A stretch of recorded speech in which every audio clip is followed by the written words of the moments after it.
Good evening, everyone. Glad to see you all here.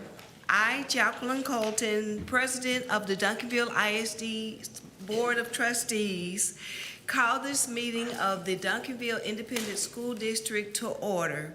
Let the record reflect that a quorum of trustees is present, that the meeting has been duly called, and that notice of the meeting has been posted in accordance with the Texas Open Meetings Act, Texas Government Code, Chapter 551.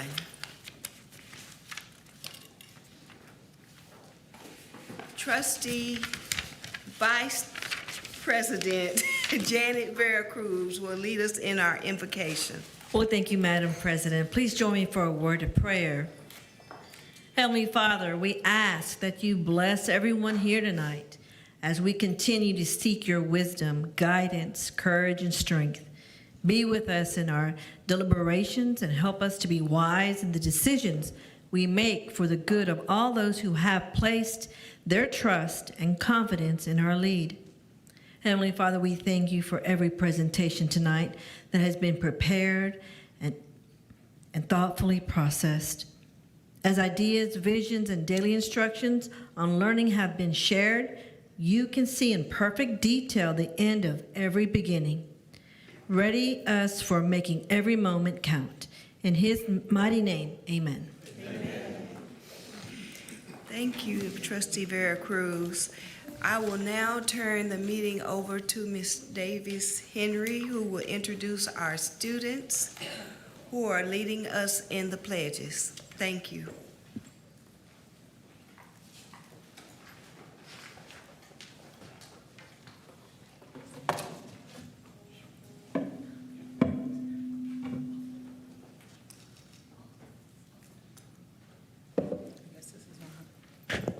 Good evening, President Colton, Board of Trustees, and Dr. Goree. Tonight we have the Hardin Helpers from Hardin Elementary to lead our pledges. Would they please join me?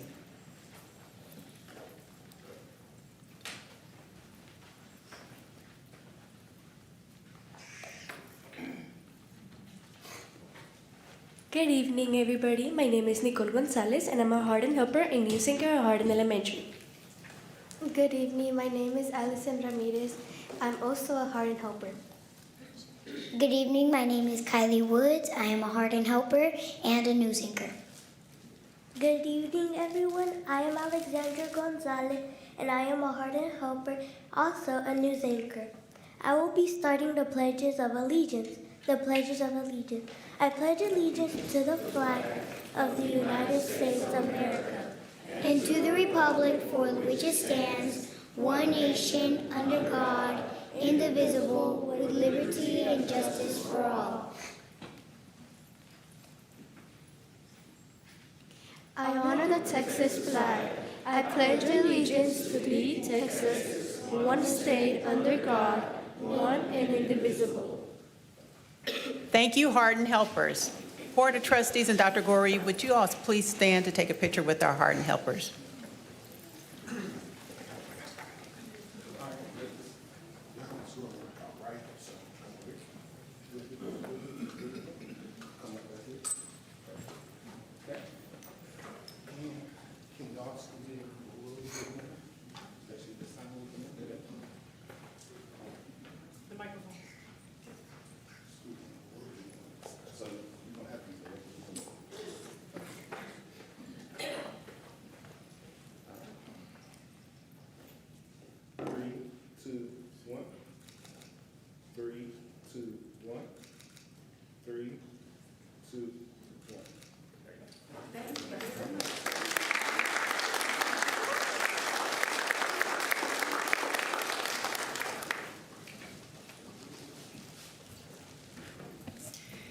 Great job, Hardin Helpers.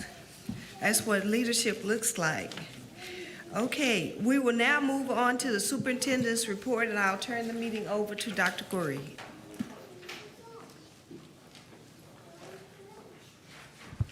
Thank you very much, Madam President and other trustees. And again, let's give those Hardin Helpers another round of applause. It is certainly my pleasure to bring you the February Superintendent's Report. February is Black History Month. Happy Black History Month. This month, we honor the history, the culture, and the lasting contributions of Black Americans who have shaped our nation and our communities. Happy Black History Month. Weather Makeup Days. This is a friendly reminder that due to our recent inclement weather, the two designated makeup days, February 13th, which was last Friday, and April 3rd, will now be regular school days for students and staff. Because of our academic calendar had additional hours already built in for instructional minutes beyond the state's requirement, the third missed day will be covered without having to extend the school year. Community meetings. This month, we hosted 2 Build the Future Raising Champion community meetings at Maryfield Elementary School and Pace High School. Attendees learned about the exciting opportunities ahead for the 26-27 school year. Be sure to follow us on social media and stay tuned for details about upcoming community meetings.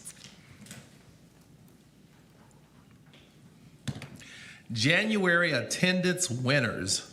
Please join me in congratulating our January attendance winners. Congratulations to the students and staff at Daniel Elementary and Kennemer Middle School for their outstanding commitment to being present and engaged.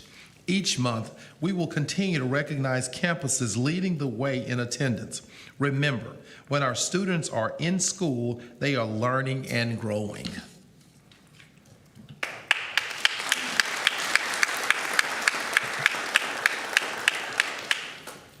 Once again, we have students who have qualified for the TMEA All-State Band. Congratulations to 6 Duncanville High School students who earned a place in the TMEA All-State Band and performed this past weekend in San Antonio. Being selected for the TMEA All-State Band is one of the highest individual honors a music student can achieve in Texas. More than 60,000 students across the state competed for this prestigious distinction. Please join me in giving these exceptional musicians a well-deserved round of applause.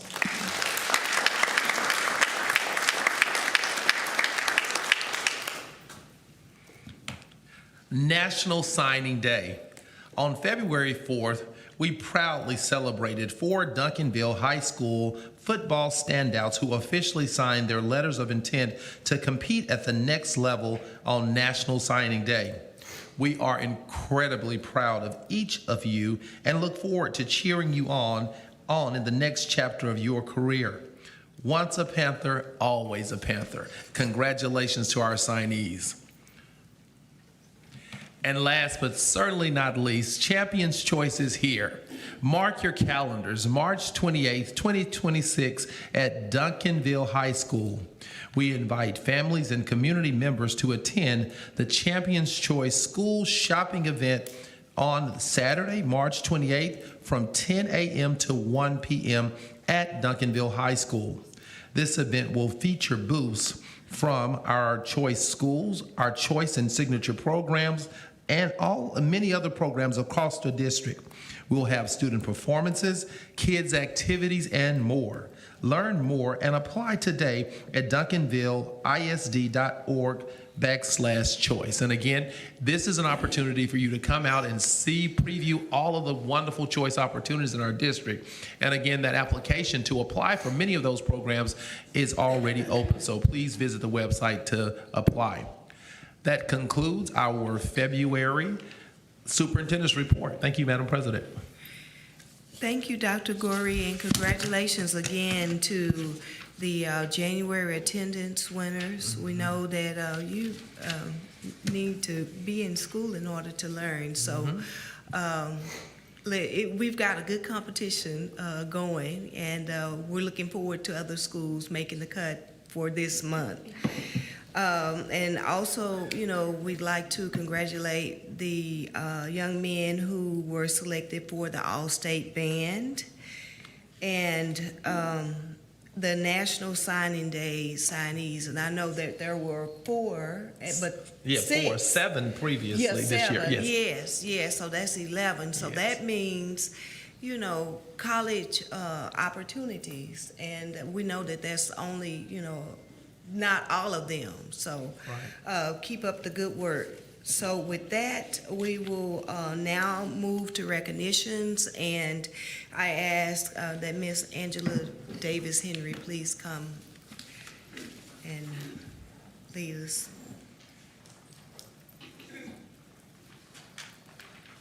Good evening again, President Colton, Board of Trustees, and Dr. Gore Reed. There are no donations for the month of February, so we will move on with our Made with Pride honorees. So today, proudly, we recognize Chandra Robinson, a special education lead teacher whose leadership and selflessness truly embodies what it means to be made with pride in Duncanville. She was nominated by Winter Miller. What she says is that Chandra consistently supports teachers and students while serving as a trusted mentor, often stepping outside of her comfort zone to lead professional development and ensure educators have the tools they need to succeed. Her commitment was especially evident while a colleague was on leave, and when without being asked or seeking recognition, she quietly supported all secondary campuses to ensure students continue to receive the services they deserved. As her nominated chair, most people never knew the extent of her contributions, but her impact was undeniable. Chandra's leadership shines brightest in the moments of challenge. Whether stepping in at the last minute to support an art meeting or staying late to ensure students and staff feel confident and prepared, she doesn't just fill the gaps, she elevates the work. She believes deeply in the potential of every student and colleague. Leading with integrity, resilience, and compassion, through her actions, Chandra drives growth, values people, and leads change, making her truly deserving of this recognition. Will Chandra Robinson please join me at the podium?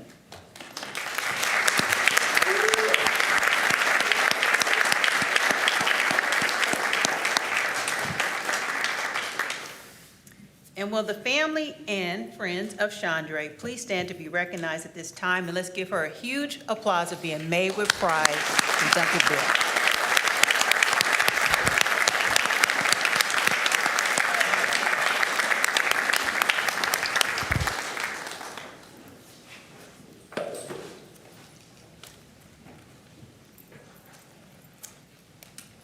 Our next honoree, if she could join me at the podium, I should have had Chandra come up here, but Rosa Johnson, can you join me at the podium?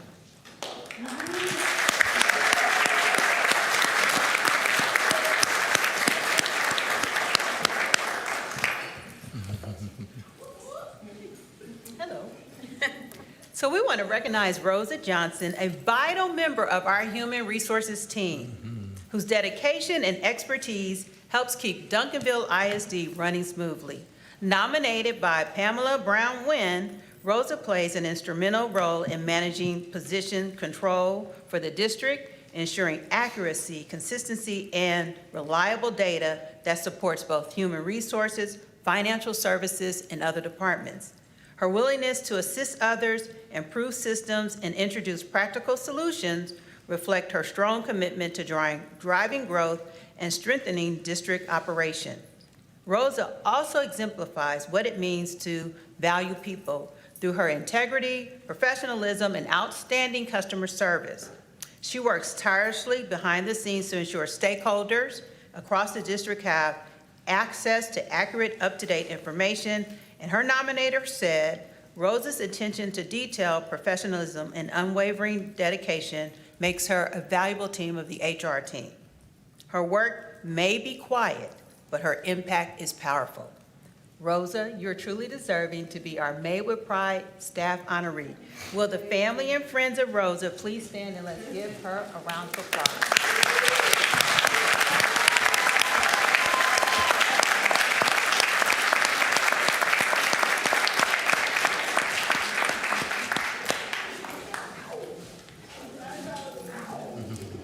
And last lastly, but certainly not least, if Journey Winston can join me at the podium.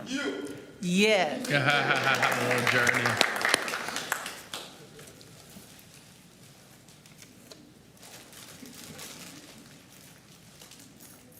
Journey Winston is a second grader at Hyman Elementary, and we have a lot to say about you, Journey. She is a remarkable second grader whose strength, kindness, and courage leaves a lasting impression on everyone she meets. She was nominated by her teacher, Jana James. Journey faces each day with incredible resilience while navigating life despite challenges that would overwhelm many. Her determination never wavers, her quick wit fills the classroom with joy, and her compassion shines brightly. Her nominator shared, "She just doesn't attend school, she elevates the school." What truly sets Journey apart is her selfless heart. This past holiday season, instead of focusing on receiving gifts for herself, she chose to organize a toy drive, which was held on December 6th at Hyman, to collect unwrapped toys for children in need and even declining a gift for herself so she could focus on helping others. Journey truly leads by example with grace and humility, reminding us all that true leadership comes from caring for others. Her courage, generosity, and her unwavering spirit makes her a powerful example of what it means to be made with pride in Duncanville ISD. Will the family and friends of Journey please stand to recognize her at this time?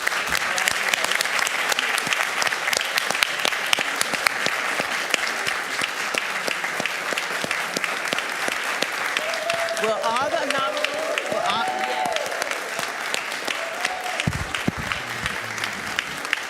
if we could have all of our Made with Pride honorees join us to get a picture with the board, Rosa and Chandra, if you all could come up with your certificates. And board, if we can get a picture with them. And if you need to go up. Take that.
And now just a little highlight about each honoree. ISD congratulates the following teacher, student, and staff member who are made with pride in Duncanville. Hi, I'm Rosa Johnson, and I work in Human Resources, and I'm the HR Data Manager. In Human Resources, our job consists of everything. I officially maintain the position control, all the positions in the district, how many FTEs, which are full-time employees we have in each department, each assignment, each campus, everything. And then again, we serve all the other things in Human Resources, answering phones, answering people's questions, answering questions for our stakeholders, and just doing the human in Human Resources.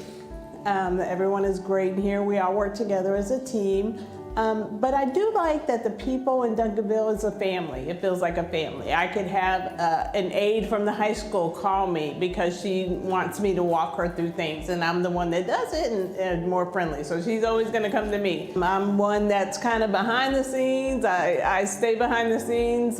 So to be recognized and be in the front of everything was a shock to me. I was nominated by my chief, which is great. I mean, everyone loves a pat on the shoulder every now and then. I just feel like in Human Resources, we're one big family. We're one big, great family. We all help each other and assist each other when needed. My name is Jenny Winston, and I go to Hyman Elementary. And I had a toy drive, and it was pretty fun. It went to the hospital. I used to go there when I was like a little bit little. I was 5. First I said, can I donate my toys? And my mom said no. What I discovered, and I said, I think I just want to do a toy drive to cooks. And my mom said that that would be a good idea because you are caring about other people. You never want to just care about yourself. You want to care about other people to make sure they're good too. I love reading books. I'm a person that likes to read books. I'm a person that likes to do math and a lot of science stuff. When I was in kindergarten, I always used to be like a person that would say, I want to do homework, and they would never give us like the big kids' homework. Of course, they'll give us little kids' homework, and I'll make my big kids' homework up at home. So I love this whole high school. Like, I just loved all the teachers. They're so nice and always have my back, and they always teach me a lot of good new things. Hi, my name is Chandra Robinson, and I'm a teacher at Duncanville High School. My job is very important because I go into the classroom and provide support to all students. I also collaborate with teachers to ensure that we're meeting academic goals, and I guide them through curriculum-based instruction. Well, it takes a special person to be a teacher. You have to be dedicated and passionate about what you do and meet the needs of the student and meet them where they are, and just be receptive and open to learning new things all the time. I'm in class most of the time, so I go in the classroom. When they see me, they're excited. They ask questions before I can even get in. They want help. So I'm always asking, are you okay? Do you need help? Just building a relationship with the students makes them feel safe and know that I have their back and their best interest. So they're willing to go the extra mile and take risks and know that I'm there to support them all the time. I love Duncanville High School because I get a chance to see the students coming in as freshmen. And when they come in, they're so timid and shy. And then I get to see them a few years later. They still recognize me and speak to me, and they're seniors by that time, and they have so much confidence, and they're so independent, and it's good to witness. And I love the fact that Duncanville ISD is family goal oriented, and I feel more like a family more than a teacher or staff member here. Right now we have the best leader, and Principal Mr. Danny Colbert. He's #1, he's the best. And we also have a lot of admin support that focus on teacher. We have a teacher staff relationships that are perfect for the district and the school. And it made me feel so prideful to know that the district recognizes me and my hard work all the time and all the effort that I put in every day. These honorees are truly made with pride in Duncanville.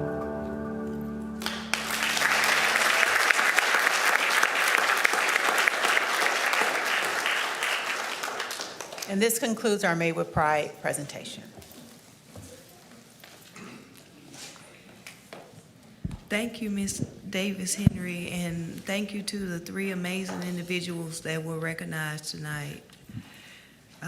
Ms. Brown will now introduce new personnel. Greetings, Board President Colton, Board of Trustees, and Dr. Gorey. I am going to ask Mr. Jeremy Greco to join me at the podium.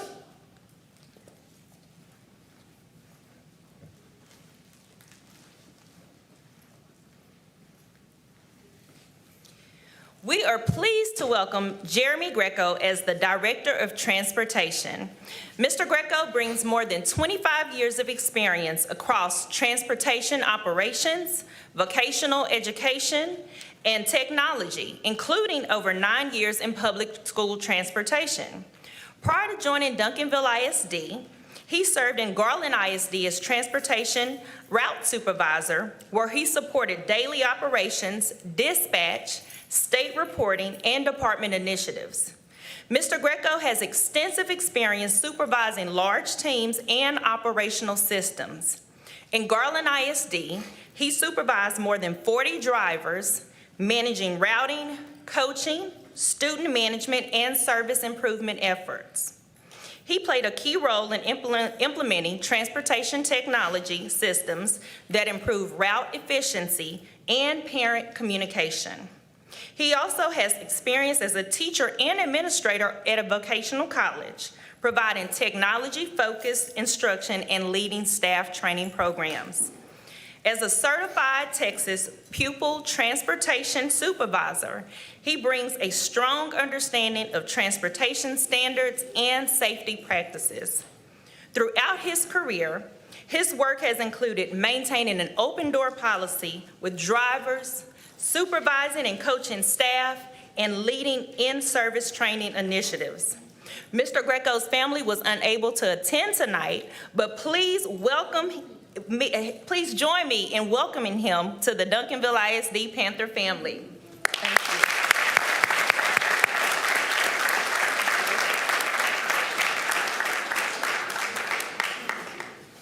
I'm now going to ask Ms. Shauna Pumphrey to join me at the podium.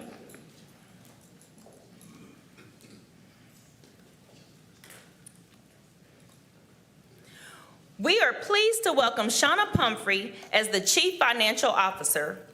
Mrs. Pumphrey brings more than 20 years of financial leadership experience across public education, nonprofit, and corporate organizations.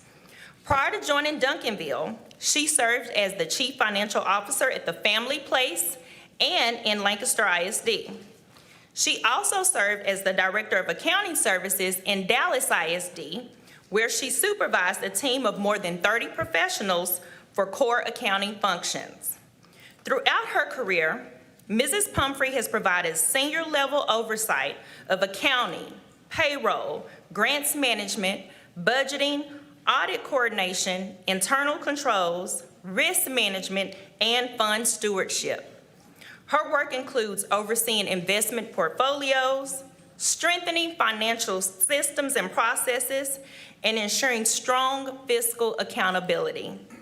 She is recognized for leveraging technology, improving operational efficiency, aligning financial practices with organizational priorities, and developing high-performing finance teams.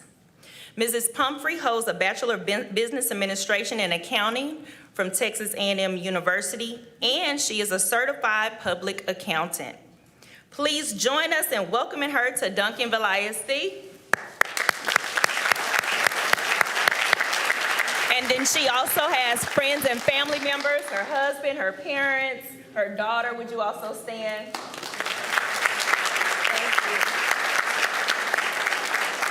Thank you. Thank you.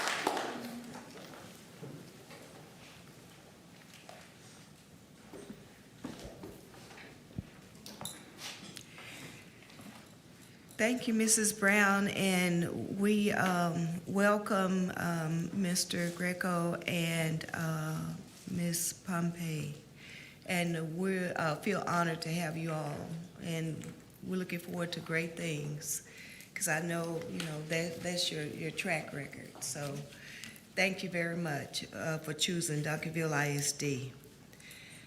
Do we have any board members who have announcements or acknowledgements? Yes.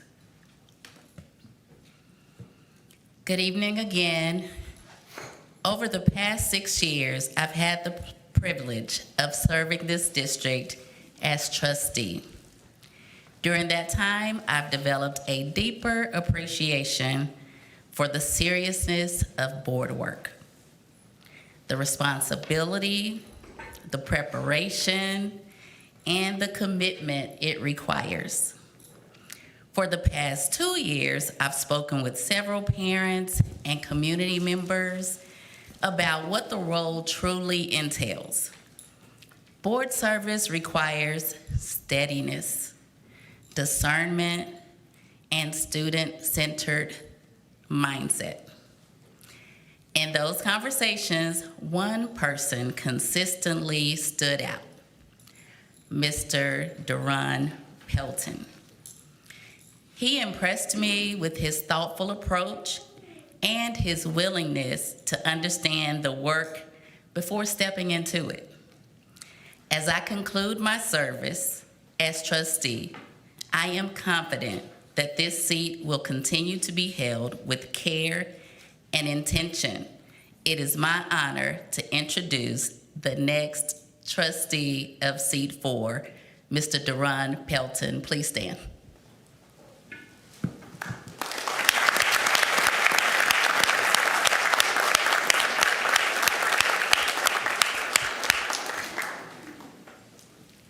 Thank you. Okay, we do not have any communications from the citizens. We will now adjourn to closed session under the Texas Open Meetings Act.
We are back from closed session and we'll continue with our agenda items. We will now move to take action on items from closed session. Agenda item 6, take action on items discussed in closed session. Consider and take possible action to amend or supplement the superintendent's contract. Is there a motion to approve the superintendent's recommendation? And is there a motion? Thank you. Madam President, I move to adopt the First Amendment to the Duncanville ISD Superintendent Employment Contract. Okay, it's been moved and properly second that we adopt an amendment to superintendent's contract. Are there any questions, comments, or discussion? I have a comment. Yes. I just want Dr. Gorey to know that we have full confidence in you and totally easy decision. Totally easy. Yes. I want to say amen to that. And I second that. We're very pleased with the superintendent and the work that he is doing. And, the way that he labors, to make sure that we reach where we need to reach as academically in all ways. He's very concerned about the affairs of the district, the employees, the students, everybody. So, and he's very good to work with, so we're very pleased with him. Thank you. Dr. Gurry, I would just like to thank you for being an instructional leader and being able to have those instructional conversations and having the capacity to move Duncanville ISD forward instructionally, and that your actions show that your goal is to have champions in every classroom, in addition to all the other spaces, but champions in every classroom. So thank you so much for your instructional leadership.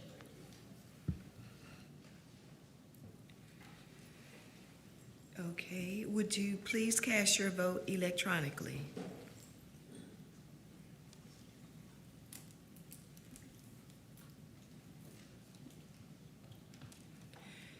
Okay, motion passes unanimously. Thank you, Dr. Goree. Thank you.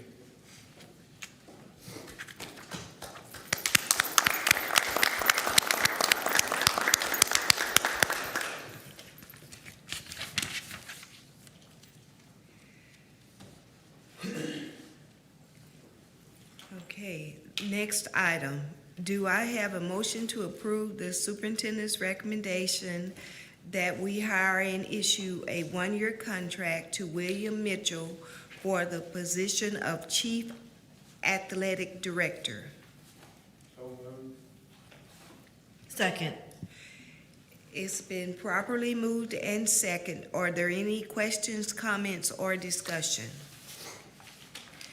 There being none, please cast your vote electronically. Thank you. That motion passes. We will now move to our consent agenda. Item 7, consider approval of consent agenda items.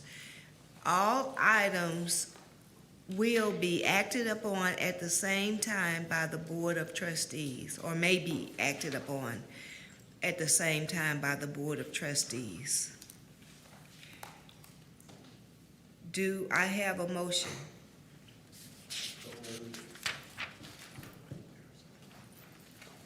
Second.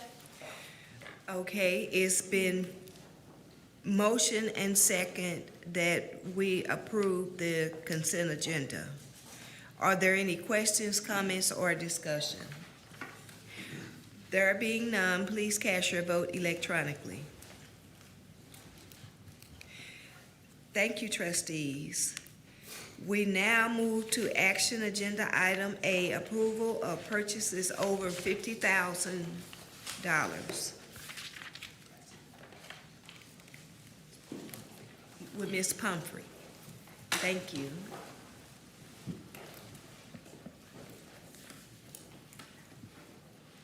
Good evening, President Colton, trustees, Superintendent Goree. District policy mandates that all purchases exceeding $50,000 receive board approval to maintain transparency and fiscal responsibility. These purchases support a variety of programs and needs across departments. Each recommended purchase has been reviewed by the appropriate departments and adheres to procurement standards.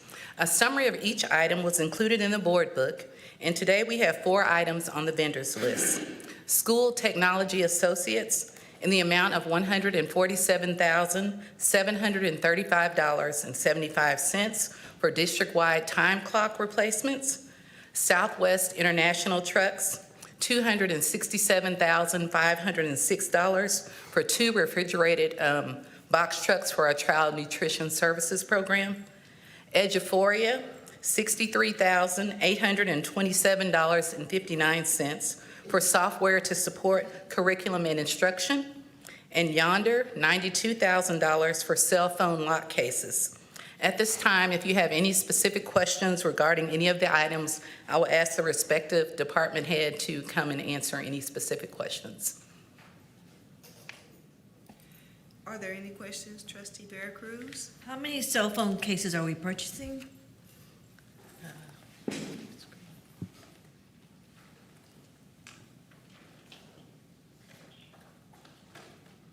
Greetings to President Colton, to all other trustees, and to Superintendent Goree. We will be purchasing enough for the entire middle school and high school students, over 6,400 cell phone cases. Oh, actually, Dr. Graham, can you elaborate more on the timetable and this program? Thank you. Yes, ma'am. Last year, of course, Senate Bill 1481 was passed, and of course, all students are not allowed to use cell phones on campus. Therefore, TEA created a cell phone grant to help facilitate districts being able to enforce that particular bill. With that bill enforced, or with the specific grant that they gave, each district could apply for it.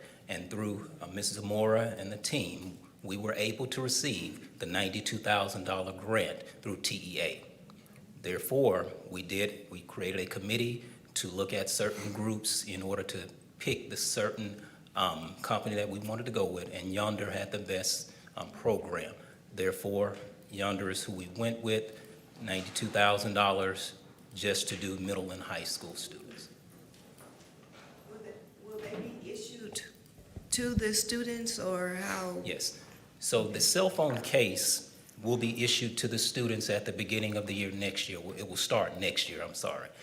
And the cell phone case has a magnet. Once students place the cell phone inside of the case, in order for you to open that case at the end of the day or at any point, there's a magnet that they must push the case onto in order to open it and get it out. Great, thank you. Thank you, Ms. Humphrey, for that report. So, trustees, please cast your vote electronically. Oh.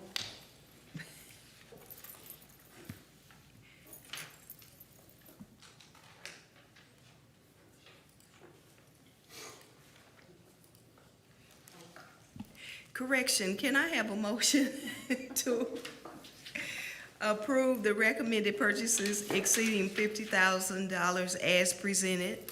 So moved. Second. Okay, thank you. Now, trustees, please cast your votes electronically. Okay, motion carries, and thank you, technology. All right. So, item 8B, consider approval of the district plan to address uncertified teachers. And the presenter is Mrs. Pamela Brown. Thank you, Ms. Brown. Greetings, Board President Colton, Board of Trustees, and Dr. Goree. Tonight, I'm going to present the district's plan to address uncertified teachers in our district. If you can recall, the last board meeting, I presented the application, the approval for the application to delay teacher certification requirements. With the House Bill 2, it limits the ability of a District of Innovation or DOI plan to waive the certification rights, starting with next school year. And so districts have to, in order to apply, the board has to approve these uncertified plan, which you have tonight, to meet the certification requirements by the school year 29-30. And so the plan has to have partnerships with EPPs or educator preparation programs. And Duncanville ISD happens to have several of those. And we also have to have goals for reducing the number of uncertified teachers each year. Pending board approval tonight, the plan would have to be posted on our website where our District of Innovation plan is, and that's where TEA would look for the information pending board approval in order to approve the district, the district's application. This is just some data on the number of uncertified teachers we have in our district. We have about 811 teacher FTEs or teaching positions in our district. And so out of those approximately 811 teaching positions in our district, we have about 112 that remain uncertified teachers. And so this number is usually approximately around 100 or so each school year. And this is just the data for pre-K through 5th grade. You can see the number of teachers that are in our core subjects, where the state is saying you can no longer have this waiver starting with elementary next year and all other grade levels the year after that. And then you can see the information for other courses. Those can be elective courses, CTE, fine arts, and some other areas that don't necessarily apply with the new HB2 guidelines. And so how do teachers earn their certification? Well, they have to have a bachelor's degree unless you are part of certain CTE certifications are exempt. So if I am doing cosmetology, I don't necessarily have to have a bachelor's degree as long as I have the appropriate state license for that area. Or the same thing with, auto mechanics and things of that nature. But for all other teachers, especially the 4 core areas, they have to have a bachelor's degree. They have to complete a preparation program. That can be through a university-based program or through an alternative certification teaching program. And they have to pass all the required exams. And so teachers have several exams to pass in order to get their certification and, of course, apply for the background check and pass the fingerprinting stage. So this plan that you have before you tonight focuses on strengthening the teacher pipeline, and we pretty much focusing on how do we recruit staff, how do we retain staff, and how do we develop our staff. And so currently our teacher, Duncanville, is in partnership with DeSoto, and we have been doing sessions on the weekends to help free of charge to our teachers. The district is paying for it to help them pass their certification exams. So we've had 4 sessions for EC6, the PPR, SPED, and the STR, which is the Science of Teaching Reading exam. So we're offering this at free, no cost to our teachers. We've also partnered with 240 Education, and that's the EPP program, and we provide free modules. The teachers can reach out to the HR department. We send them free access to a module, and they have access to that for 30 days to prepare and study and for past exam. And so we've gotten some good feedback. So those are just some of the things that the HR department is doing internally to help teachers prepare and pass for those exams. And additionally, we are working on MOUs, some of which I have already presented to the board with Region 10. I can let you know that there will be some others forthcoming with different universities and EPP providers to help get our teachers certified, and that will be in partnership with the LASSO grant, which I'm going to review on a future slide. So I'm happy to say that we have been awarded the LASSO Cycle 4 grant, and the HR department went out for 2 portions of it, and so we will receive funding for new teacher mentors, and we will receive funding for new teacher residents.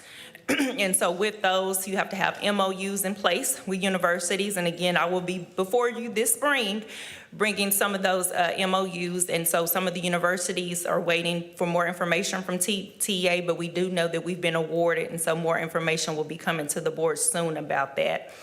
And so we're just prioritizing the teacher resident. Those are like the interns who are near the end of their bachelor's degree, and they're almost serving as a paraprofessional, and they're getting paid by the district so that as soon as they graduate, they can hopefully go right into a teaching position. And we do have some of those currently in the district as well from the University of North Texas at Dallas, but now we will have the grant funding for those. And so these just strategies hopefully will strengthen the impact, the teacher pipeline with Duncanville ISD. That is the goal, and so the plan addresses some of those items.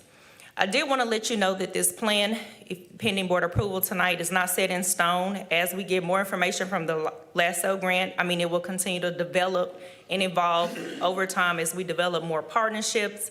All of this information is very new with TEA. We haven't even had our first webinar to outline the details of the grant funding that comes actually later this week. And so as we get more information and as we learn how to better utilize the funding that will now be available to us, the plan will continue to evolve over time. And so it is recommended that the board approve the plan tonight so that we can complete the application by the March 2nd deadline. Are there any questions? Trustees, are there any questions? Okay, thank you, Mrs. Brown. Thank you, to Dr. Goree as well for the way that we support the uncertified teachers to get them across the finish line. Thank you. Yeah, it's a good place to be. The district is, yes. Okay, so do I have a motion to approve the district's plan to address uncertified teachers? So moved. Second. Okay, it's been properly moved in second. Please cast your vote electronically.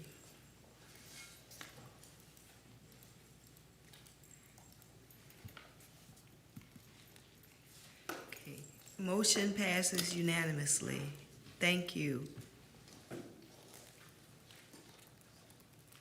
Okay, we will now move to action item C, District Reconfiguration Plan, Phase 2, with Dr. Graham.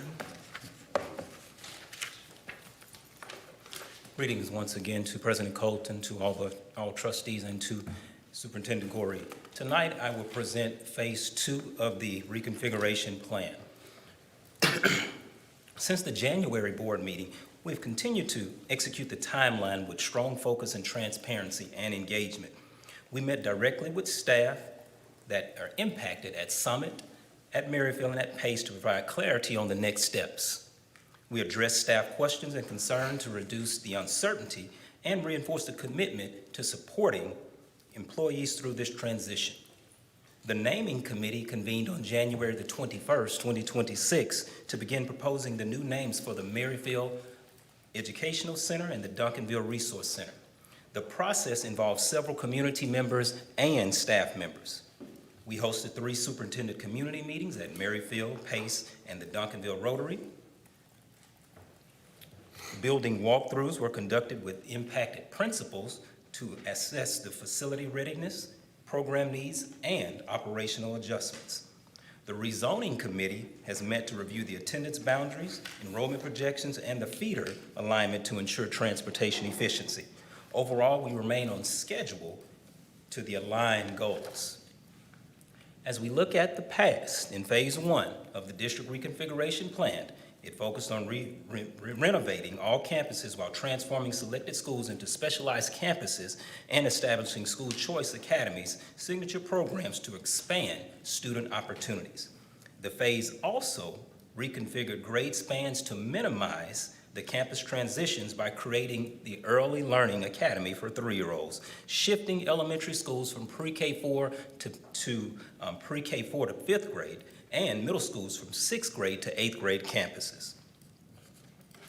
As we look at the reconfiguration and the plan for Phase 2, this slide shows Phase 2 recommended reconfiguration plan, and I'll go through it from top to bottom. First, we'll start off with Central Elementary. It is currently offline, and it is planning to become Central Fine Arts Academy. Next, we have Brandenburg Intermediate. It's currently offline, with next year planning for it to become Brandenburg Elementary pre-K4 through 5th grade, moving the Merrifield Elementary students to Brandenburg. The Merrifield Elementary campus is currently a pre-K through 5th grade campus, proposed for it to become the Merrifield Educational Center that will house both Smithy Pace and Summit. The Smith Elementary campus is offline, but it will open next year as Smith Early Learning Academy for 3-year-olds. And finally, Smith Pace High School is the 9th through 12th grade campus. It's proposed to be the Duncanville ISD Resource Center, and our Summit Education Center is currently our DAEP, which is our Discipline Alternative Education Program. We plan to repurpose that building next year for future use.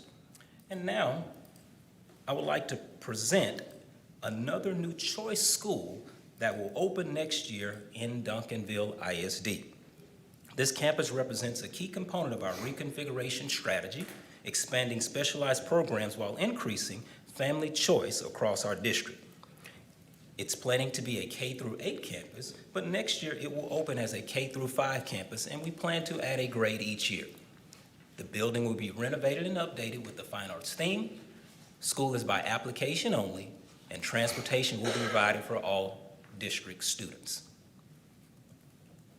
Next, we're excited to introduce another new choice school to Duncanville ISD, the Smith Early Learning Academy. I'll provide a brief overview this evening, but later in the agenda, you'll receive a comprehensive update outlining the program design, the instructional model, and the implementation progress. As you can see, it plans to open next year with 18 new classrooms, and you can see the different themes that are in those particular classrooms: the farmers market, zoo animals and pets, plants, my community, outer space, transportation, and ocean, just to name a few. Brandenburg Elementary. As part of Phase 2, all students currently zoned at Merrifield Elementary will be rezoned for Brandenburg to ensure enrollment stability. The Brandenburg facility will be fully renovated and updated and appropriately serve elementary students, aligning with our pre-K-5 configuration model. This move also strategically reopens the school in an area experiencing new residential development, as identified in our 2025 demographic report. In addition, Brandenburg will launch our Collegiate Academy, a signature program with plans to expand to a future choice program. Next, the proposed Merrifield Education Center. This facility will house both alternative campuses, Mary E. Smithy Pace High School and Summit DAP, allowing us to consolidate services while maintaining the distinct instructional environments. Bringing both of these campuses into one location, we optimize staffing and improve supervision. Students will have access to a full cafeteria and gym, ensuring equitable access to core student services and extracurricular opportunities. The renovation plans clearly separated the wings, and schools will be divided by secure glass storefronts requiring badges to maintain safety. Next is the proposed Duncanville ISD Resource Center. This center will centralize enrollment, student support, and wraparound services to significantly improve family experience in Duncanville ISD. Beyond enrollment, this will be a comprehensive family support hub. It will include the food pantry with the built-in storage, clothing closet, and coordinated family community support services. The center will also provide specialized services such as SPED intake coordination, bilingual ESL services, and counseling and family support. Looking ahead, the facility is designed to support a future school-based health clinic, offering preventative care and mental health services through partnerships with county and regional providers. As we continue to follow the established timeline, I previously outlined the actions completed since the last board meeting. Following board consideration this evening, the next steps will include formal approval of the finalized plan and immediate mailing of notification letters to our impacted families. In March, we will launch the district-wide communication campaign and begin the staffing process for the 2026-2027 school year. At this time, are there any questions? Are there any questions or comments? Yes. Thank you. Trustee Fahey. With Pace and Summit being in the same building, the staffing will still be separate? There'll still be a principal for one and a principal for another? Currently, we are looking at the process for ensuring that we have both leaders in those particular campuses.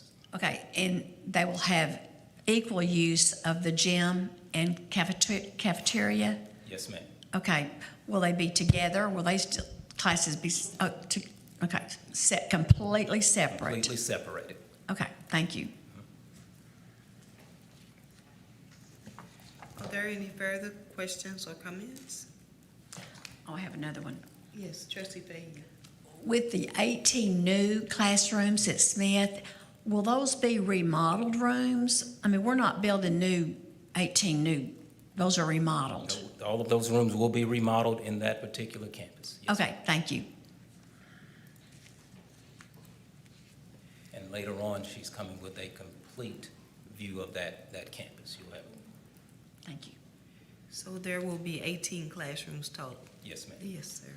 Okay, thank you very much for your presentation. Seeing that there are no additional questions or comments, can I get a motion to approve the proposed Phase 2 reconfiguration plan? So moved. Second. Okay, it's been properly moved and second. Excuse me. Trustees, would you please cast your vote electronically for this motion? Okay, motion approved. Thank you, Dr. Graham. We will now move to action item D, daily period of prayer and reading of Bible or other religious text with Dr. Graham. Thank you. Greetings once again. Senate Bill 11 requires the board to take a recorded vote on whether to establish daily designated time for prayer and reading religious texts. The vote is mandatory. Adoption is optional. If adopted, participation would be voluntary and would require parental consent for students. It is important to clarify that students already have the right to pray individually or in voluntary groups during non-instructional time, as long as the activity is not disruptive to the school director. Employees may not lead, organize, endorse, or require prayer. Staff must remain neutral in both conduct and communication. The district must maintain religious neutrality to comply with the Establishment Clause of the First Amendment, ensuring no student feels coerced, excluded, or pressured based on religious beliefs or non-belief. The board decision concerns whether to create a new daily operational structure, not whether students are permitted to pray, as the right already exists under current law.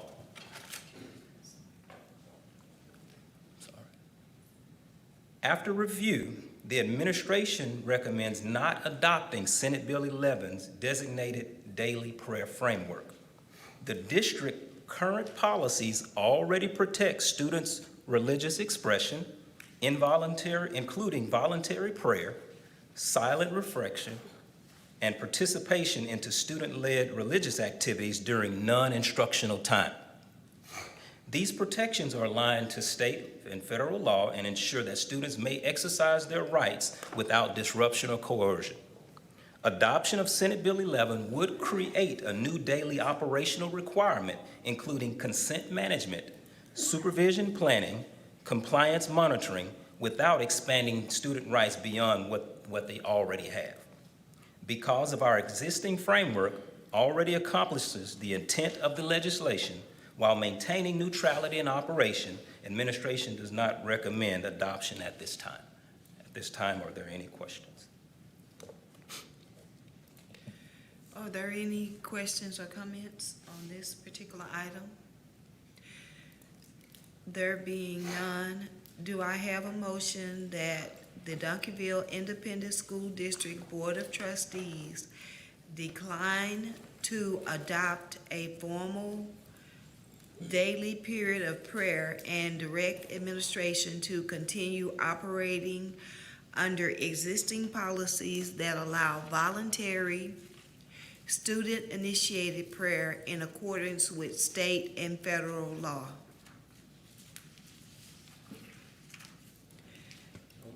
Second. Okay, it's been properly moved and second. Please cast your votes electronically.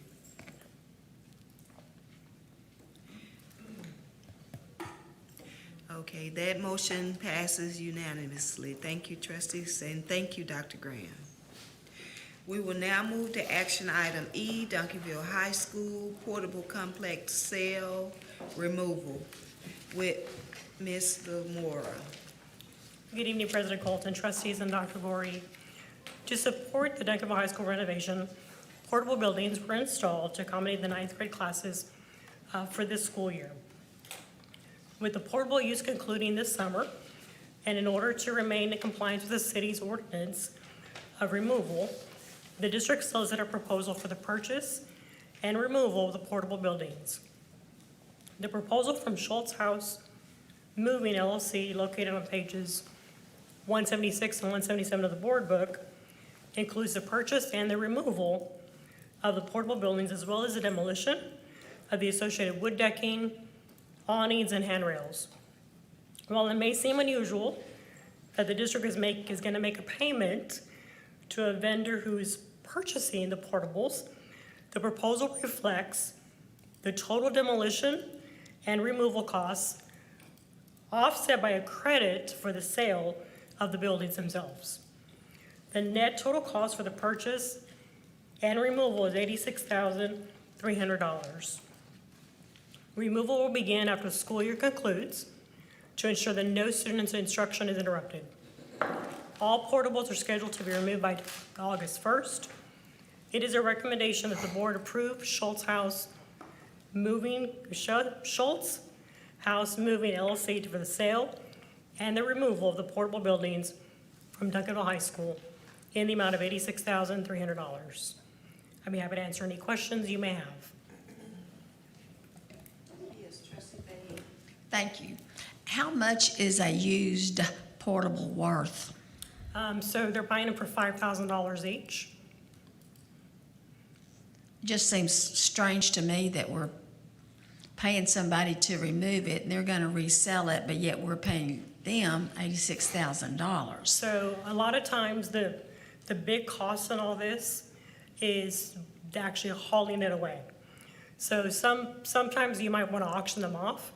The problem is when people buy a portable building, they don't realize, like, if they're not equipped to actually haul them off, to haul them off actually costs between $7,000 to $12,000. So it actually costs more to remove them than it does to even buy them. So sometimes in an auction, you might sell them, but then the buyer realizes, I don't have the equipment or the money to move it, so they just leave it there. And because we have to meet with the city a deadline, it's easier just to get them all removed by this vendor. To just get the awnings off, get everything out, it's $163,000, but we're getting $80,000 in credit.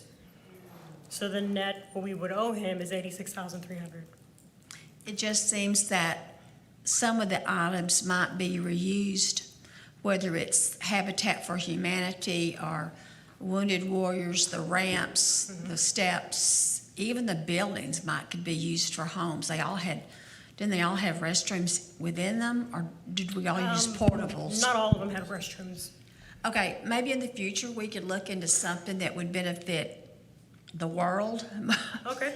As far as reuse, I just don't like to say, I'm not a diver into dumpsters, but I have been a dumpster diver. But we throw away a lot of good stuff sometimes, and I'm thinking somebody, another school, or I don't know, I just think there are entities like Habitat for Humanity and Wounded Warriors who could maybe use some of the things that we just toss or have to pay somebody to take away. Okay, I've said it. Yeah. Thank you. Are there any other questions or comments? I just have one. Ms. Moore, so how did we, is this a cooperative or, Yeah, it's a vendor we've worked with before. okay, and they're on a cooperative? I don't have which one he's part of, but Okay, I'll get that for you. yes, ma'am. All right, so, with there being no further questions or comments, trustees, please cast your vote electronically. Up. Okay, so do I have a motion to approve Schultz House Moving LLC for the sale and removal of portables from the Duncanville High School in the amount of $86,300?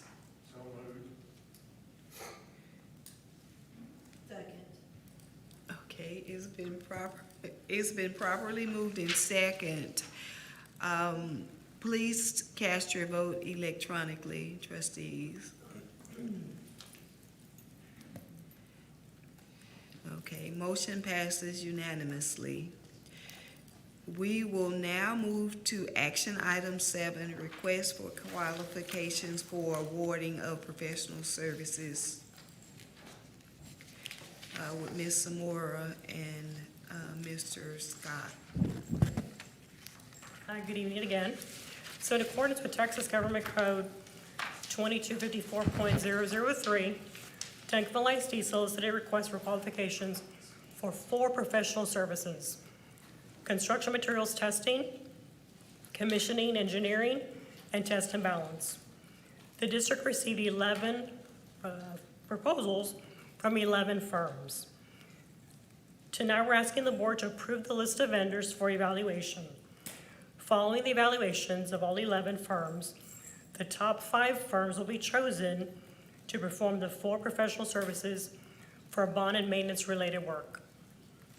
If the total for any service from one vendor exceeds $50,000, we will bring that proposal to you for additional approvals. It is a recommendation of the administration that the board approve initial conversations about entering into negotiations with any firm submitted for professional services with an exit clause within the agreement. Be happy to answer any questions you may have. Okay, are there any questions? Can you explain a little about the selection method that we're using for this particular award? So we are going to pull and look and see which ones have the best best price, best service. We'll pick the top 5 from that list. And so we're coming to the board first just to get approval to do the evaluation. And then we will do the evaluation this week. Because of timing and trying to get things tested for bond for construction, we're putting all the names to you first. And then you will shortlist 4 firms. We'll choose the top 5 to do any of one of those 4. Oh, okay, all right. Thank you for the explanation. So do I have a motion that the board approve the list of vendors for evaluation and negotiations for the listed professional services? So moved. Okay, it's been properly moved in second. Please cast your vote electronically. Motion carries 5-0. Thank you, Ms. Moore. Appreciate it.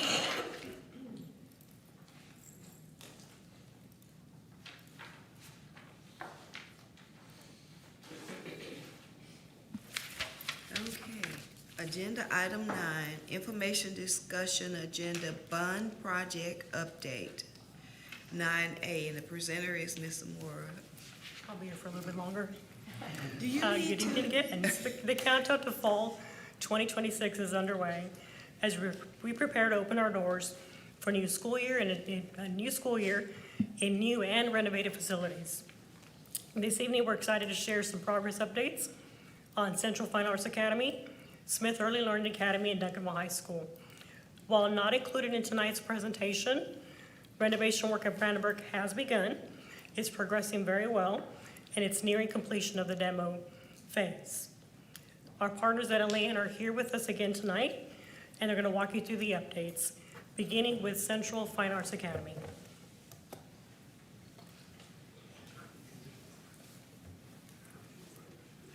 Good evening. Where's the here, clicker?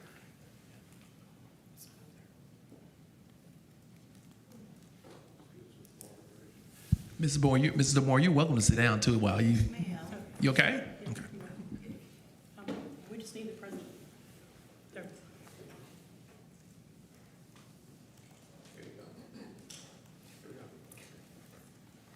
Good evening, Board President, Dr. Gori, and the board members. So we have Central Elementary. All the demolition has been completed. All the pavement has been completed. So now you will see in the picture over here, we are already building the framing up. That is some picture of the demolition on the interior, also on the side. So everything is moving really good at the building. These photos basically are like 2 or 3 weeks old, so most of the framing has been built inside of the school, and roofing is going to start this week over there. So a lot of people is working in that school, so we should have that building ready by May, early June. Good evening, President Colton, Board Trustees, and Dr. Gori. I'm going to give you some updates on Smith, and to your question, Trustee Fahey, earlier about the classrooms at Smith. Yes. This is an existing campus, but everything inside is going to be new, so it's going to be like a brand new school. So it's not adding 18 classrooms onto the school, it's 18 classrooms inside the school. And going to work on the outside too? yes. Yes, it's going to be, it's going to not look like a new building, but it will be a refresh. Okay, good. Yes. So as you can see from the pictures, we have some demo going on and some reframing back, but this is a campus that's going to be for our youngest champions, I'd say, kind of bringing them up into champion culture. So turn it over to Mr.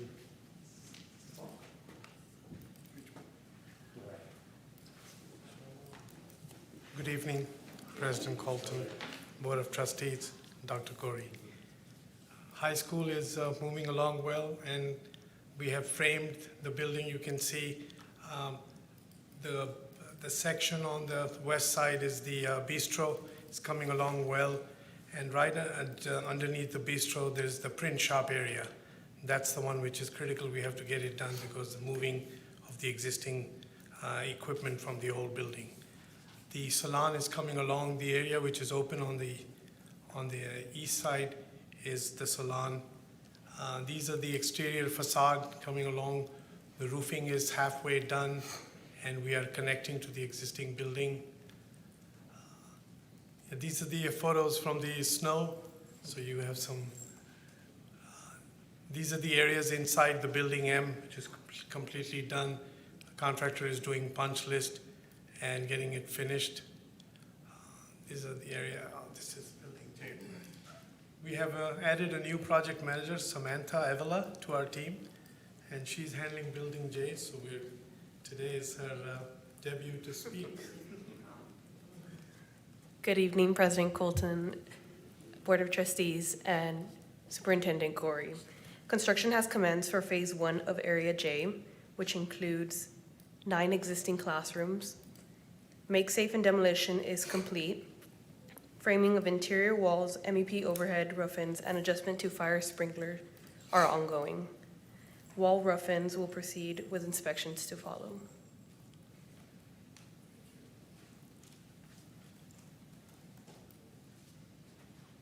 This is another area that we are working in the Shine and the Alexander Auditorium. In Shine, which is our main performance auditorium, AV Pro has started working. They're doing behind the scenes the sound system and the theatrical system. In the meantime, we took opportunity during breaks to replace the flooring and the eye lighting in Shine. Alexander is now moving along also. These are the carpet we have replaced. So this is coming along. We still have a lot of work in Shine to finish the theatrical lighting, the sound system, and the AV system. At Alexander is predominantly, we did the painting, we did the roofing. We had big rain last weekend, and we have no leaks.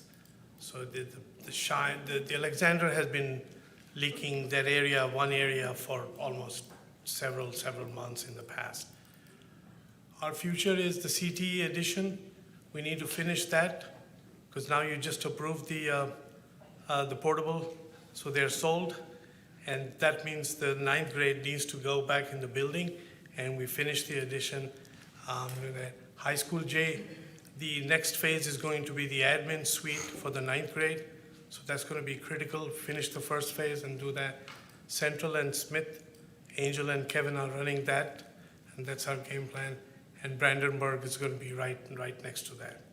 So all 4 of us are focusing on these 5 projects to get it done over the summer. The summer is going to be the busiest summer we have ever seen in a long time.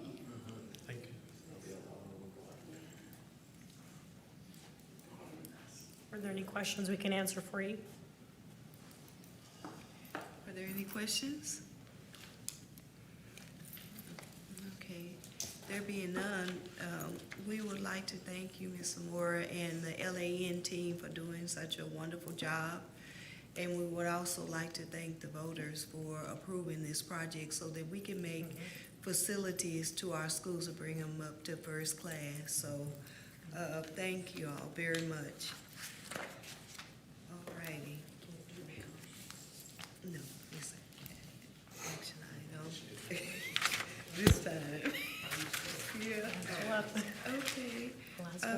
So next item, 9B, is ideal impact with Ms. Moore. So feel free to, sit down if you need to. It's just easier if I just standing up, stay here. But thank you, though, I appreciate it. Yes, ma'am. Good evening again. So utility costs, they represent a significant ongoing operational expense. As we continue to prioritize responsible stewardship of public funds, operational efficiency, and sustainability, it's important that we leverage tools to provide greater visibility and control over our energy consumption. So tonight we're bringing forward information regarding a potential partnership with Ideal Impact.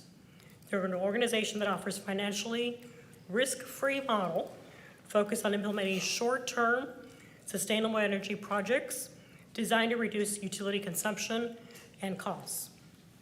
Ideal Impact CEO Wes McDaniel is here, along with Noah Hines, Partnership Development, and they're going to provide additional details and answer any questions you may have.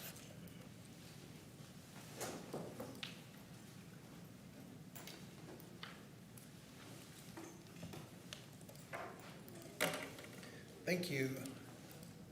So real quick, who we are. We started back in 2009 with a goal of putting $1 billion back into Christian ministry originally. And we've done that. We've actually worked with over 740 ministries across Texas. In 2015, we said if we could do the same thing with school districts, or we could actually create money for those, that'd be a really good deal. And so we started at that stage. We've done over 250 school districts now across Texas and Oklahoma. And what we've done there, we'll put over $1 billion back into those also. That's our whole reason for being. We're a mission organization first. We're business also, but we're a mission organization first. And so at this stage, we've put over $2.2 billion back into schools in Texas and Oklahoma and ministries. If you look at your electric bill and gas bill here, the green is natural gas, the yellow is how much electricity you use, the other colors up there are demand. And demand is based on 15-minute periods of use. And that's 40% of your total bill, or $873,000. So it's not enough to control how much you use, but also controlling that top 15 minutes is a big deal. And there's several categories there. The first thing, the top 15 minutes a month is one category. A second category is the top 15 minutes of the year. And a third one is whatever your 15-minute period is when ERCOT hits their top 15 minutes in each of the months of June, July, August, and September. And then the fourth part is in 2011, the state legislature passed a law that said, if you can keep your annual load factor below 0.25, and that's total kWh for the whole year, it's by meter, so it's on each individual meter, divided by 8,760 times your top 15 minutes, then you actually drop that annual demand rate from $6.20 a kW to $1.08 a kW, which is a huge savings. And a significant portion of your bill is on that higher rate, which again is fairly normal in what we see, but every school district we've done, within a year, all their major buildings are off that. So that's additional savings there. So our goal is putting money back by saving energy. There's some examples here. I'm not going to go through them all, but most of the energy management companies in this industry say the best you can get is about 45,000 BTUs a square foot. And you can see Louise and Freer up there had both done multi-million-dollar projects before we were there. They'd replaced chillers, boilers, air handling units, controls, lights. And Louise got to 44.8, Freer got to 48.5. We came in later and took them to the 20s. Calhoun County and Kennedale are two others up there. They're some of the lowest we've ever seen originally, and we still took those down a lot. And that's substantial savings. And the goal here on the savings is putting money back. And the savings is done through technology. It's not a behavior program. I've seen a lot of districts get somebody on the maintenance side or somebody on whatever, and they start really pushing behaviors, and they start turning things off and making people uncomfortable. There's no reason to be uncomfortable. One of our districts we did, Stockdale ISD, when we first did it, they'd been told they needed to spend $2 million to replace a bunch of air handling units. They're down by San Antonio. And when we went in there, we said, you don't need to replace these. We can make them last much longer and be efficient. And they said, no, all the experts have been out. And I said, let us go solve this. And they said, it can't be done. And we said, anyway, net effect, they finally said, okay, we'll let y'all go start. We're still gonna have to replace them, we're sure. That superintendent recently went to Borger ISD, called us from there, and he said, can you come to Borger too? He said, I didn't know if y'all were in the Panhandle yet. We said, sure, we'll go up there. He said, because we need money in Borger also. When I got up there, he said, do you remember those units you told me we didn't have to replace in 2017? He said, most of them are still working just fine, 8 years later. That's a lot of money back to the school district. And he said, you know what we did in addition to that? He said, we changed our cooling set point to 69 degrees because we really like it cool in the summer and in the spring and fall. 69 degrees in San Antonio, I think it's too cold personally. But anyway, he said net effect is we still saved over 40% on our energy bills, even though we set it that low. And I see a lot of districts, like I said, they think the key is behavior. It's not behavior. There's no reason to be uncomfortable. Their debt here, we always use two savings numbers. We call it basic and committed steward. Basic's about a B- level achievement, committed's an A-. So the goal is beat committed to save over $800,000 a year.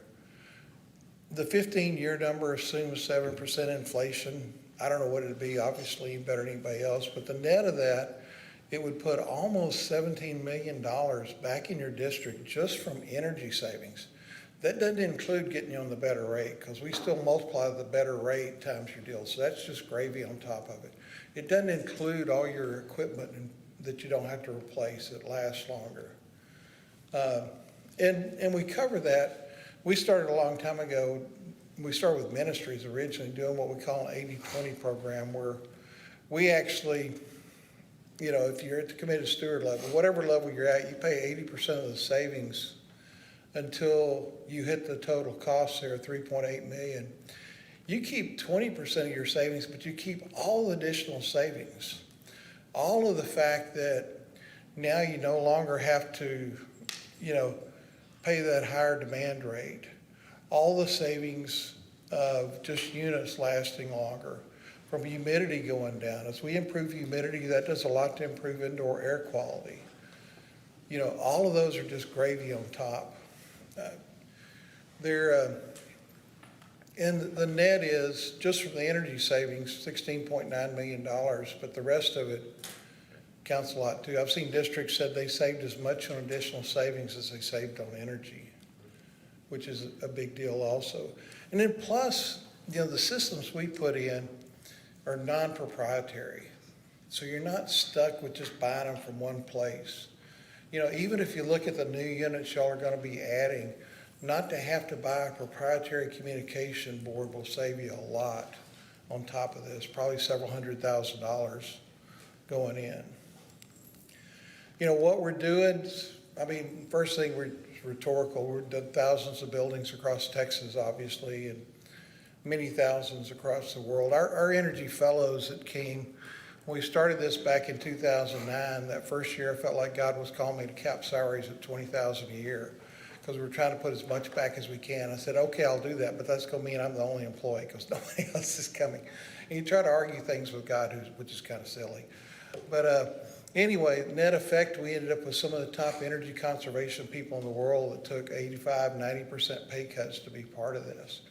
And when I say top in the world, like, for example, when the Clinton Climate Foundation, the only time they ever brought their city directors together across 2 continents is for one of our guys to teach for 8 hours in Paris, France, about how to optimize buildings. One of our guys was actually asked by the head of the Department of Energy to be an advisor for a previous president of the United States on energy conservation. I could tell you 50 stories like that, I won't. But it's God bringing together a really unique group of people to make a difference. We'll start out control-wise. Y'all got a 20-year-old control system that would cost a fortune just for y'all to replace it. And we're going to replace it with a new non-proprietary system. I had dinner with the head of the biggest controls company in the world a while back, and he said, Wes, your problem is you don't understand the importance of service revenue. He said, they make over half their profit on service. We've got over 140 million square feet across Texas. Our total service call revenue a year is about $14,000. Less than $14 a client, which that's savings back to y'all too, because every dollar counts. The controls we put in come with a 5-year parts warranty. We leave you some spares, so if one goes out, you can change that immediately. If you reconfigure a building or you move something, you can still connect it to the new unit. The goal is just continue to save. We do a lot to pull down relative humidity, which not only improves comfort, but indoor air quality. When we do a lot of monitoring and tracking the results, everywhere we go, people say there's areas that we've just never been able to get comfortable, that we've been able to solve. And we don't say we can solve everything, but we can solve a lot. And then we're tracking every room. How fast does this room warm up if it's 60 or 50 or 40 or 30 or 20 or whatever? And how fast does it cool down if it's 80 or 90 or 100? Every room's different. A room facing east, totally different, one facing west. Classroom's different in a gym. But we're understanding all that. We're going to go through all 1,439 pieces of HVAC equipment and optimize those. Controls we've talked about, zoning, a lot of things we do to improve zoning issues. We do full weatherization on all the buildings. A big key we've invented over 380 new technologies, but one of the technologies is Campus Optimizer that I'll show you in just a second, but it's actually patented. We build and tune a detailed plan and document it for all your people. And then we do training starting with the first project meeting. One thing we'd love to do, totally optional, but we'd love to go to an in-service meeting and talk to teachers about what they can do in their homes. We don't do homes, but my home's 2,500 square feet. I live in Grapevine, Texas. My electric bill 7 months a year is $60-something or less. And a lot of people are paying more than that a month for electricity. And so we like to go through just easy things you can do. And my wife's retired. She's home all the time. We got grandkids over all the time, and most of y'all aren't old enough to have grandkids yet, but some of you. Yes, we are. Yeah. They're, so anyway, we love to just go teach. These are things you can do cheap and easy in your home that make a difference. And And some places have asked us to do a community night even, because again, if we could save people $300 or $400 a month in their home, that's a neat deal. You know, Campus Optimizer's kind of the end here. It's, you know, right now you're trying to manage temperature and comfort across 1,439 pieces of equipment, over 1,600 rooms. We didn't count the rooms. Over 1,800 events a week, events a teacher in classroom, game or practice or whatever. You're trying to also reduce KWH. Well, by now, even if you have a math genius doing it all, there's too many variables going on. You're trying to optimize that annual load factor, which is, again, impossible to do for a person, and manage your natural gas use, your top 15 minutes a month, top 15 minutes a year. Whenever your 15 minutes when ERCOT hits their peak each month through the summer, which again, you could have a team of math geniuses. Managing relative humidity, indoor air quality, do it well. You need to know the ramp times, how fast every room cools down or heats up in every weather pattern. And the weather in Texas is nuts. I've lived here all my life. It's, you know, it is what it is. You've got 80 meters to manage and multiple rate schedules, but this is what Campus Optimizer does. Every night it pulls in your latest event schedule, and then it pulls in the next 7-day weather forecast, and it runs a 20-level mathematical matrix for every one of these variables, for every single room, every single meter, and it sends all the changes out into the systems. We're watching Capel ISD one night in July. We looked at it the next day, actually, but the system in July, when summer school's over, football and band hadn't started, the system made over 1,300 changes in 3 minutes to optimize it. During the school year, it makes thousands of them. Anyway, that's the story. We also, one last thing we did, in February 21, we said, what can we do to reduce pipe bursts in our clients? And we created new technologies to do that. We called every client that had Campus Optimizer and said, we'll put this in for free if you want it. And of course, everybody liked the price. They said, go ahead. I was at a school board meeting in Bridge City. Their superintendent had been in North Central Texas when that happened. He told the board, he said, every district around me had pipes burst in that freeze. He said, the only one we had was the concession stand at the football stadium, because of that technology. And again, it was just a free gift to our schools, but we're trying to put money back.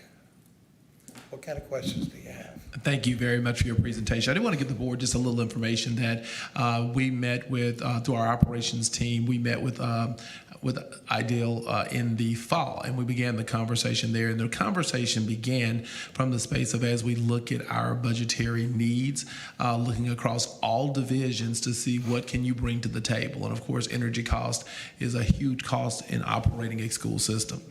We've had an opportunity to meet with them on several occasions. They've met with our operations teams. They've walked schools. Ms. Zamora has led an effort where we've checked references. And we bring this to the board tonight in the information space so that the board has an opportunity, of course, to give us any questions that you may have before we determine if this will be something that we will bring back as a recommendation moving forward. Thank you.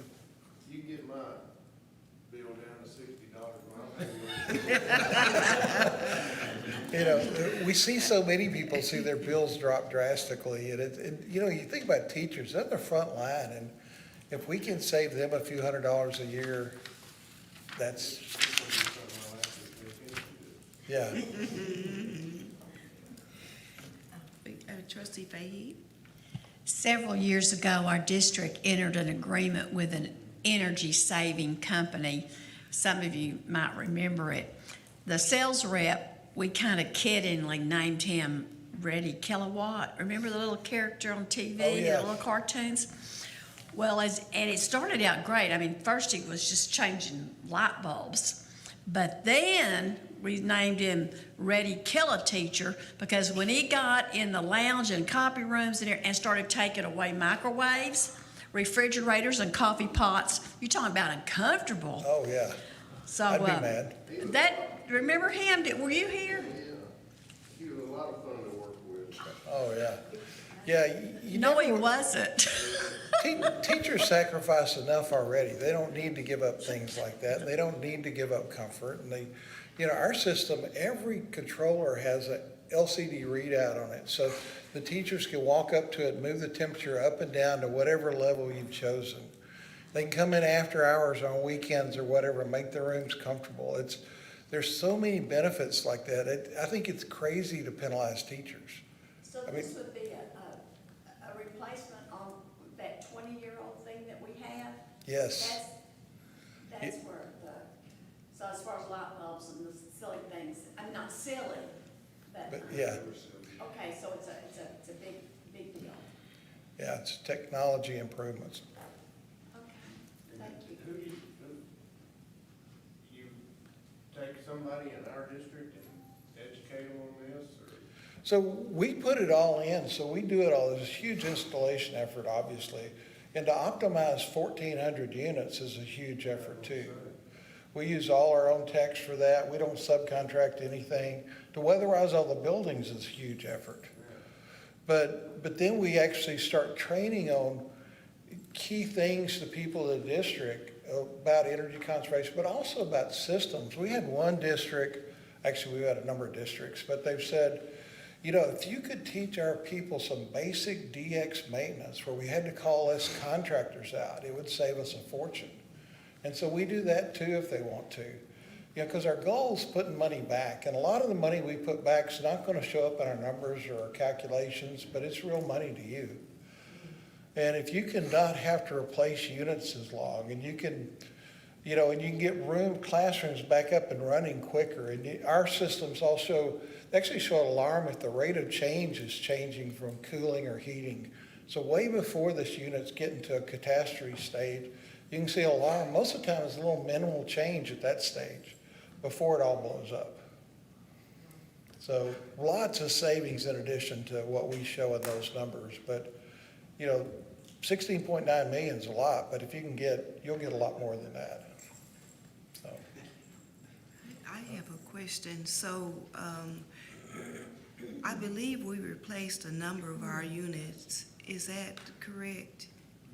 And did we replace the system that we use to, I guess, operate them? Like, and I don't know if that's a train or what. Yeah, so Allerton, the bulk of your stuff is on an Allerton system. A few things are on a train system.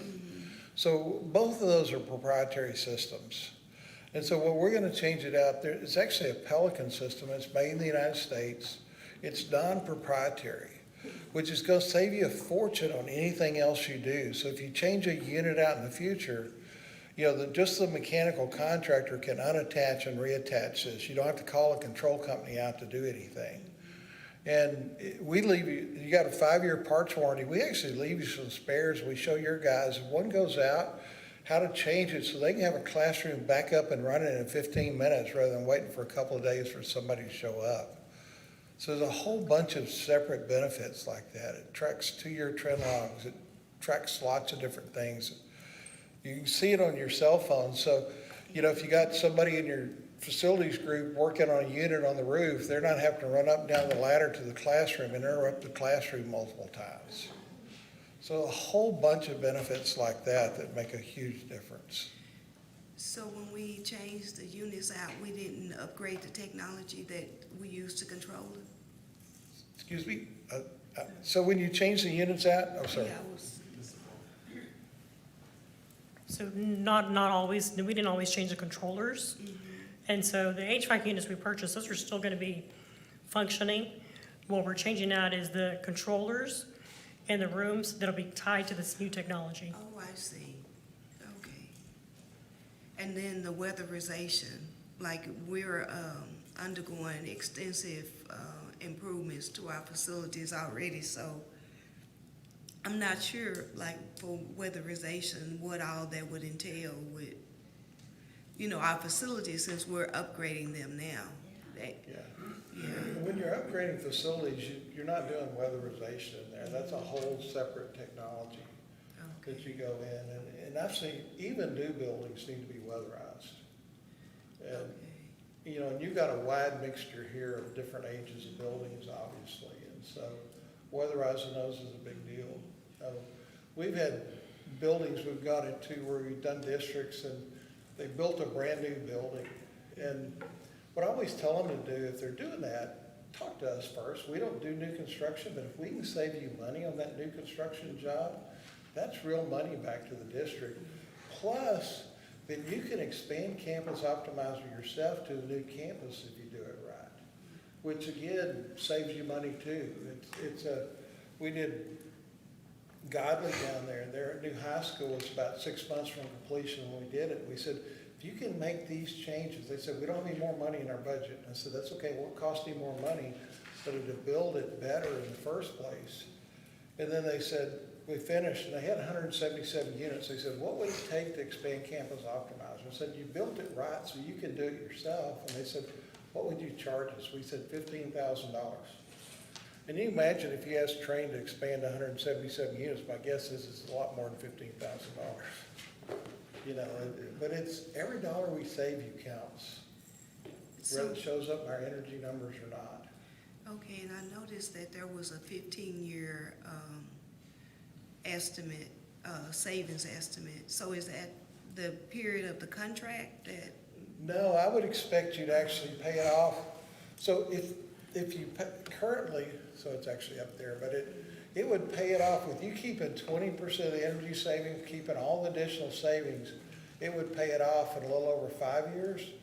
But we also expect we'd get an energy rebate here that could be as much as $800,000, which would pay off quicker, you know, they'd knock off another year of it real easy. So the cost would be $827,000? Or how much would the cost be? The cost is $3.8 million. You're saving, if you saved at $827,000, you'd pay 80% of that savings toward payoff of it. And you'd keep the 20%, but you keep all the additional savings. And the rebate would go toward paying it off too. Okay, so 3.8 million for the improvements that are proposed. Correct. But you only pay it out of savings. So if you don't save, you don't pay it. Okay, and how does that work? Like, so the contract would be, because if we're only paying from savings, that's I guess a 3.8, how many years is that? That would be 5.7 years if you were at $827,000 in savings a year. And so, and our bank makes us put a minimum quarterly payment in, but if your savings doesn't cover that, then we write you a check for the difference each time. So what they'll look is they'll look at the bills, and then the savings compared to what the bill would have been without this new technology, and what it is, the savings themselves. Then we take those savings, they get 80% to pay off the 3.8 that they gave us, and then 20% would go back into the district fund. And then it continues that way until we pay off the full debt of the full 3.8 million. Okay, out of curiosity, have we netted any savings when we upgraded all the equipment? Because I would suspect that we did, right? We did, yeah, we had some savings in there. But what this technology does, it helps reduce the humidity, and will actually help even do more savings for the district. And so Capel is one of your clients? Yes. Okay, and you all have been in their schools for? 3 years, 4 years. 3 years, okay. Kind of runs together over time. Yes, sir. I know you're doing so many. All right. Well, I have no further questions. Trustee Fahey? Thank you. If we were to choose your service, how would this affect, or would it interfere with all the brand-new buildings, the renovations? With nothing. We would just go on as planned, and then you would come in. You're mostly about weatherizing? No, we're mostly about technology to pull down energy use and demand. And weatherization helps also, but that's That's not the big thing. But that could be done now, right? Yeah, it could I be mean- done as soon as we get in, as soon as we get going, so. Okay, thank you. So in our new buildings, the thermostats that go on the walls, if we were to partner with them, those thermostats would be the Pelican thermostats. And that's how we would install it at all the new buildings or the renovated buildings.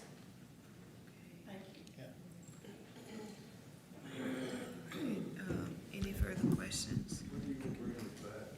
Thank you very much. What I'd like to do is we will continue to visit with them and continue to collect information from the board and determine when to bring this back at that time. Okay. So you, Mr. McDaniel?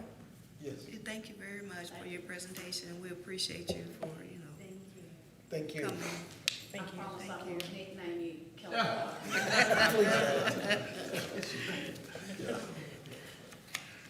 Okay, we will now move to the information discussion, agenda item C, Smith Early Learning Academy update with Dr. Nix.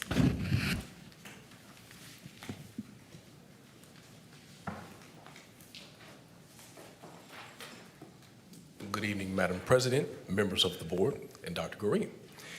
Earlier this evening, Dr. Graham presented a high-level overview of our upcoming Smith Early Learning Academy.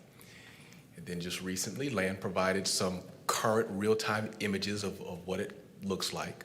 And so I would like to invite to the podium Ms. Darian Miller, who is our coordinator of early childhood, to give you a comprehensive overview of what the instructional and programming update will be for our, and I love this term that was used, for our youngest champions. So, Ms. Miller. Good evening, Madam President, members of the Board of Trustees, and Dr. Goree. I'm pleased to share updates on the progress of our new Smith Early Learning Academy. The school represents a unique and innovative opportunity for our families, and it is the first of its kind in our Southwest region. Smith Early Learning Academy is scheduled to open in fall of 2026, and it has been intentionally designed specifically for our 3-year-old learners. As a result, our routines, our learning spaces, the furniture, and daily schedules are all developmentally aligned to meet the needs of our youngest champions. Our instructional model centers on play-based learning experiences that support language development and social emotional growth. Through purposeful play, our students will be actively engaged in meaningful learning that builds foundational skills in authentic and engaging ways. Because our Early Learning Academy is designed exclusively for our 3-year-olds, we understand the challenge this may present for our families. So to support them, our school hours would differ slightly from our elementary campuses in that the hours will be full-day program from 8 o'clock to 3:30 instead of 8:15 to 3:45. This will allow our families with children on multiple campuses to benefit from a staggered schedule. This building has 18 classrooms. 9 of those classrooms will be standard, and 9 of them will feature innovative, experience-based learning spaces. The building is organized into 4 color-coded neighborhoods, each representing one of the 4 seasons. A visual wayfinding system using colors and paw prints will help our students and the families be able to navigate through the building. As shown on the legend on the left, our 9 experience-based classrooms are Farmers Market, Marvelous Me, Construction, Zoo Animals and Pets, Plants, and more. Students and teachers will rotate through these learning environments, spending approximately 4 weeks immersed in each experience. These spaces are designed to promote hands-on, immersive learning, targeted skill development, and high engagement through exploration. Here are a few examples of our experience rooms. You'll see the design concepts of space, transportation, zoo animals and pets, and my community. These rooms will not feature traditional furniture.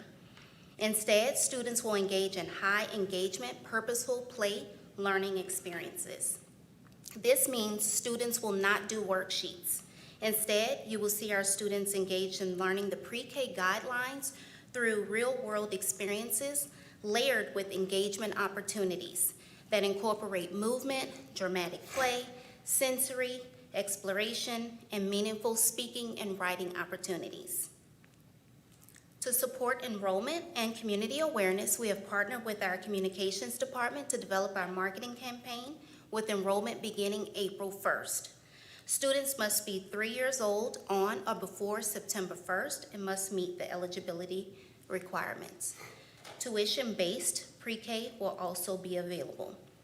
As pre-K was designed to serve our most at-risk students, students are eligible to attend for free if they meet those eligibility requirements. Children of district employees attend at no cost.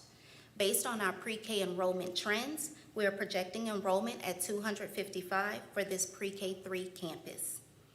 Smith Early Learning represents a strong investment in our youngest learners and in the families we serve. By intentionally designing a school centered on developmentally appropriate, play-based learning, we are creating a foundation that supports long-term academic success and social-emotional growth.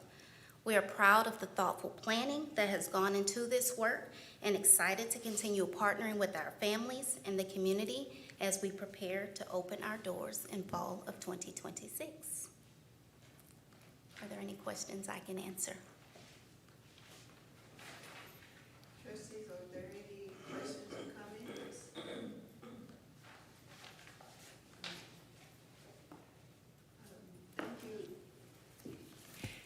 Thank you, Ms. Miller. We're very excited about this new school and the opportunities it will afford 3-year-olds, and also district employees will have the opportunity for their kids to attend free of charge. So, yeah, thank you very much. And Madam President, if I may add too, I just want to thank you publicly, Ms. Miller. It seems that as we approach the opening of this school every day, there's probably 5 new questions that we didn't think of, and you've just done a wonderful job of stepping up, working with Dr. Goodman too, of course, with this, just really stepping up and really helping to bring this project to life, and just thank you for your organization. Thank you for the opportunity. Thank you.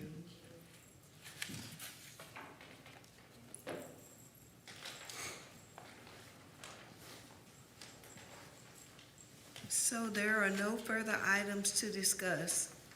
Do I have a motion to adjourn? Okay. A second. Thank you all. Thank you for attending.